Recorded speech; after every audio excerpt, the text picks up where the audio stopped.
أنا دكتور بومن كارثيكيسان، استشاري أول أمراض القلب وكهرباء القلب، مستشفى أبولو، طريق جرينز شيناي. زرع جهاز تنظيم ضربات القلب الدائم يتم في منطقة عظمة الترقوة لمرضى بطء القلب. ضربات القلب البطيئة يعني معدل النبض المنخفض. المرضى دور عادة بيدوا لنا عندهم دوخة أو فقدان وعي متكرر أو إحساس بالإرهاق والتعب أو أعراض مرتبطة بفشل القلب. مهم جدا ليهم يحافظوا على معدل ضربات القلب علاش أن يضمنوا وصول الدم الكافي لكل أجزاء الجسم. عادة العملية دي بتتعامل من عقود طويلة بزرع جهاز تنظيم ضربات القلب التقليدي في منطقة عظمة الترقوة بفتحة حوالي 2 بوصة وتحت تأثير بنج موضعي. لكن مع مرور الوقت فهمنا أن تركيب جهاز تنظيم ضربات القلب التقليدي ممكن يسبب ضررا للقلب لما المريض يعيش لفترات طويلة زي 10 أو 20 سنة.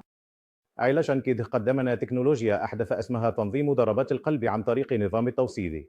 وده معناه إن نفس جهاز تنظيم ضربات القلب بيتزرع بطريقة جديدة، بحيث الأسلاك بتضحى جوه القلب في مكان محدد قريب من النظام الكهربائي الطبيعي بتاعنا. علشان تيار الجهاز يمشي في السلك ويمر في السلك الكهربائي الطبيعي بتاع القلب وينشط القلب.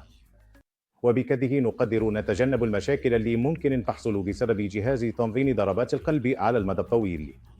نقدر نمنع فشل القلب الناتج عن جهاز تنظيم ضربات القلب. هذه التكنولوجيا الجديدة بدأنا نستخدمها من 4 أو 5 سنين مع كل مرضى أجهزة تنظيم ضربات القلب. ومن التقنيات الأحدث التي اعتمدناها لكبار السن أجهزة تنظيم ضربات القلب بدون أسلاك. هذه الأجهزة تتركب بدون فبح أو جرح منطقة الكتف.